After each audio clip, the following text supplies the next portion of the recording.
जय हिंद। अगर हम बात भारत जोड़ो यात्रा की कर रहे हैं तो हमें इतिहास भी याद करने की आवश्यकता है। किस कदर भारत को तोड़ने वाले आज बहरूपीय बन के भारत को जोड़ने की बात कर रहे हैं। आज जम्मू कश्मीर में तिरंगा फहराने की बात कर रहे हैं, जो वहां पे अलग देश, अलग निशान, अलग प्रधान की बात करते थे। हमें युवा पीढ़ी को यह जान लेने की कतई आवश्यकता है कि तोड़ने वाले का इतिहास रहा है और आज वो जोड़ने वाले की बात कर रहे हैं। 1947 में हम आजाद हो गए थे, लेकिन वो पूरा बंगाल नेहरू और लियाकत कमेटी के द्वारा पाकिस्तान में जा रहा था और उसका विरोध किसी ने अगर किया तो डॉक्टर श्यामा प्रसाद मुखर्जी जी के द्वारा किया गया और बंगाल का आधा हिस्सा आज हमारे पास रहा। केवल यहां पे नहीं, बकायदा जब जम्मू का 1952 में जम्मू कश्मीर में 29 मई में जब असेंबली हो रही थी तो वहां पे बकायदा नेहरू और अब्दुल्ला कमेटी ने पैक्ट एग्रीमेंट किया था, अलग स्टेट अलग प्रधान का, और उस पर किसी ने विरोध किया तो हमारे जंक्शन के पूर्वजों ने किया। और 1953 में बकायदा मार्च में दिल्ली से सत्याग्रह निकली गई और 11 मई को सत्याग्रह करते हुए डॉक्टर श्यामा प्रसाद मुखर्जी जम्मू कश्मीर में इंटर हुए। 10,750 सत्याग्रह करने वाले उनके साथ इस मूवमेंट में शामिल हुए। उसके बाद वो शहीद हुए जम्मू कश्मीर के लिए।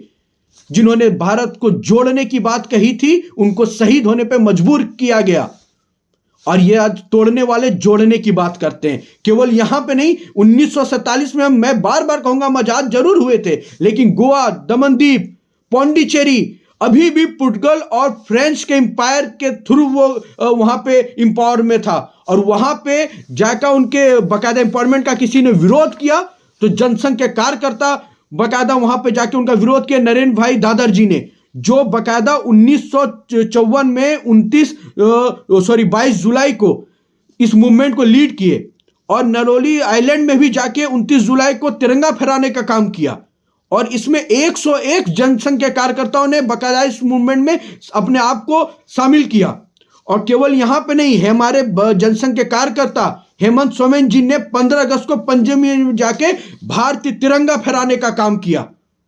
और हमारे जनसंघ के उस समय के सचिव बकायदा जगन्नाथ राव जोशी जी के मूवमेंट में ये पूरा कार्यक्रम निकला और उसको बहुत टॉर्चर किया गया, बहुत सताया गया। और इसी दौरान हमारे राजा भाऊ महाकाल जी जो मध्य प्रदेश से आते थे, अमित चंद्र गुप्ता जी जो उत्तर प्रदेश से आते थे, वो भारत को जोड़ने के लिए शहीद हो गए।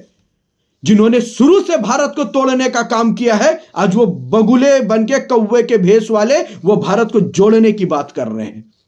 1965 का दिन देश नहीं भूला है, जब पीस एग्रीमेंट के लिए जब कच्छ और कन्नौज पे पाकिस्तान ओवर रूल करने जा रहा था, वो पीस एग्रीमेंट के लिए जब मजबूर किया गया था, तब उसके बाद जनसंघ ने इसका कड़े जोर से विरोध किया। और हमने कभी अपने सैनिकों के वीरता पे सवाल खड़ा नहीं किए। हमने नारा दिया, ना फौज हारी ना कौम हारी, हार गई सरकार हमारी। और उस समय भी भारत को जोड़ने, भारत को मजबूत रखने की किसी ने बात की तो भारतीय जनता पार्टी के पूर्वजों ने, जनसंघ के नेताओं ने, जनता पार्टी के नेताओं ने हमेशा से किया है।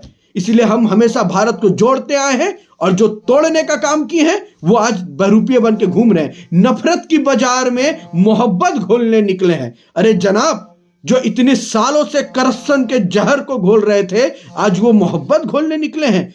उस करप्शन को साफ कर कर, उस पे कमल खिलाकर किसी ने देश में सूरज निकाला है तो वो भारतीय जनता पार्टी ने निकाला है। सतर्क रहिए इन बहरूपीय से और अपने आप को जागरूक रखिए। जय हिंद, वंदे मातरम।